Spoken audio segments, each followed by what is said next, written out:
YouTube comments are cool, but in the hooper's mind, it's really about what the streets say. The streets say he's certified. In the hood, they call him a legend. No matter where he goes, he earns your respect. And when you think to say his name, don't forget the uncle. Today we're ranking Uncle Skoob, who just became the first Tournament of Power champion. So let's jump right into things. What makes him different is his jump. His whole offensive package is mainly centered around the fact that he can really shoot the rock. His 3 from a triple threat is lights out. So if you're gonna show up and sag off of him, you're better off staying at home on your couch and watching his YouTube channel, because you'll get skunked. And he's able to shoot it from deep too.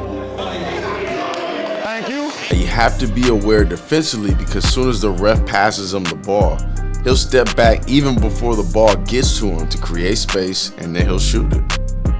Now as far as his pull-up, he'll drive and go straight up into his shot for sure.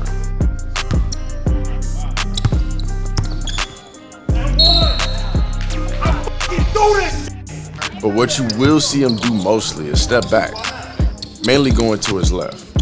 It's his bread and butter without a doubt. He'll do it from 3 and from mid-range. However, if he's in the mid-range, you mainly have to be aware of his one-leg jumper off the glass. He gets it off quick.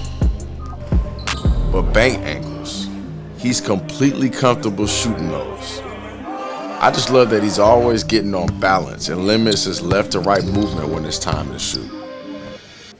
Now watching him in person was a fun experience because he's actually great at hitting shots that seem impossible. This one, on Jern, he was completely behind the backboard, and Jern was an inch away from blocking the shot. Defended him perfectly. So what? Bucket. Now here's what I want you to pay attention to the next time you watch him play. His speed. Skoob is really fast. And when you're an S-class shooter like he is, you have so much opportunity to run to the basket. When you're building a player, you definitely want speed and shooting, right? Now let's go over something else that I'd add to my player. Handles. Skoob's game is pretty simple. Fake step backs, Game time. triple threat crosses,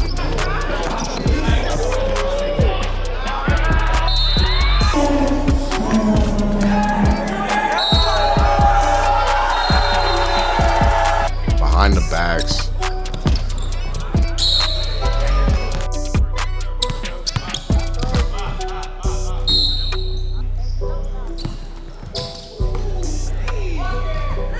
every now and then he'll surprise you with a mix, but it's not crazy shift to his game, just pretty fundamental, and it works perfect for him.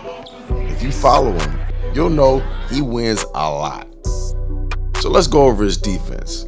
He's got great hands, and he's strong too. So if you expose the ball, he's going to knock it away. Turnover. It's a little wait. Turnover. But my favorite part about his defense is he gives great contest on jumpers. And as a shooter, you feel that. Every contest matters in a one-on-one, even if it's not blocked. But the thing about it is, he will block it. And if you drive to the bucket, don't go in soft, because he chases it down LeBron style. Now, let's go on the flip side. What are some of the knocks on this game? Being that Skoob contests so often, he gets caught a lot.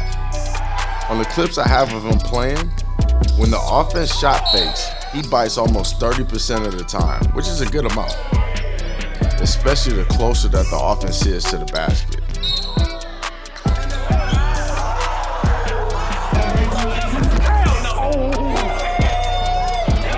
Now, although I love how he sits down and slides, every now and then, you could take one move to the basket and go, and he's out of there.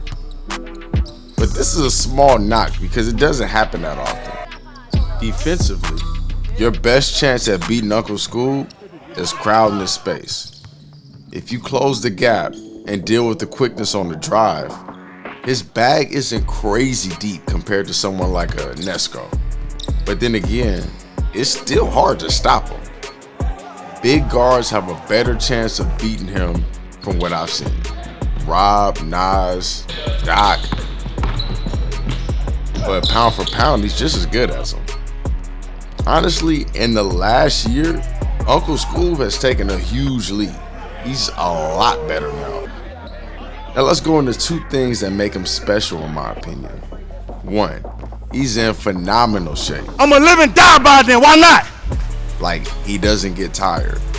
Think about this. In the Tournament of Power, he was down in every game by a solid amount.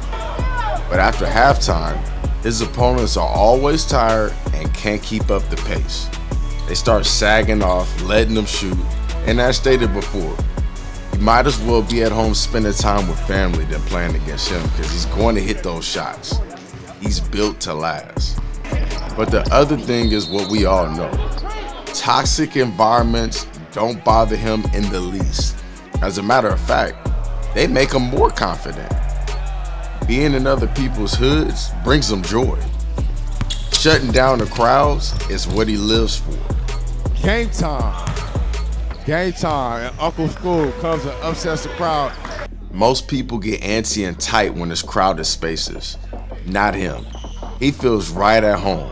And honestly, that's 100% earned my respect because it's not easy. Now with that said, let's go to the ranking. With all of the good and some of the bad, I'm putting Skoob in the A class as a 1-star for these reasons. He wins a lot and he's hardly playing at home, but he's always repping for his city. He's skilled and his toughness is S class. However, Skoob has suffered some tough losses at the hands of players that knocked him down a few points on my list. If you remember back, I had Nesco as a 2-star in the A class and originally wanted to put him as a 1-star just like Skoob, but couldn't ignore the streak that he was on. Skoob to me is neck and neck with Nesco, and on a good day, I think Skoob could beat anybody. Now, comment if you agree or disagree. I love to hear what you think. Subscribe for more and also let me know who you want me to rank next. And if you want to see what an A-class 2-star looks like in my opinion, click on the video on your screen and let me know what you think.